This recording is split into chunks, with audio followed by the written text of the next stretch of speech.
Hi there, and welcome to another Condemned video guide. Condemned is a hardcore, Republic, team-based PvE and PvP guild on the Port Nowhere server. My name is Six, and I'll be your host, and in this video, we'll show you the strategy to take down the normal mode version of the first boss of the Eternity Vault operation, Annihilation Droid XRR3. XRR3 is a large robot that will emerge from the entrance to the Eternity Vault immediately after the turrets guarding it have been downed, hence why it is important to move out as soon as you have done so. For this fight, we recommend a raid composition of 1 tank, 2 healers, and 5 DPS for the 8-man version, and exactly double that for the 16-man. XRR3 is rooted throughout the duration of the fight. As such, he will need to be tanked where he stands. The tank should face him so that his back is turned towards the doors of the EV. Because of what we have termed his lock-on ability, it is important that the raid stays spread out. We recommend melee arrange themselves in a semicircle around his back, as shown here. At a further distance back, range should set themselves up in a similar manner, forming 2 semicircles to the left and the right of him, just in front of the pillars located to either side. Raid healers will need to intersperse themselves evenly within the circle to ensure proximity to tank, melee, and ranged players alike.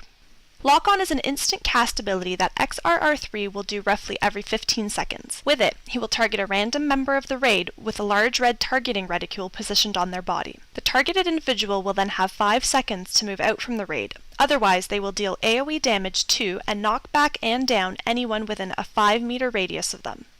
Lock-on does moderate damage, about 20 to 30% of one's health bar and starter gear, and thus healers should watch out for players who call lock-on and top their health off accordingly. XRR3 also has a mechanic that melee in particular will need to watch out for. About every 30 seconds, he will cast his Shockwave ability, which takes 1 second to cast and cannot be interrupted. XRR3 will slam players within about 10 meters of him and stun them temporarily. Soon after casting Shockwave, he will typically cast Overwhelming Swipe. When he casts this, XRR3 will make a sweeping motion in an arc around him and knock back any players standing in front of him, as demonstrated here. As long as melee members stay at his back, they will be able to avoid this ability. For tanks, it is important to note that in the 16-man version of this fight, Overwhelming Swipe, in addition to knocking back the tank, will cause him to drop aggro. As such, a second tank will be needed to pick XRR3 up whenever the first tank is knocked back, until he or she can regain aggro on the boss.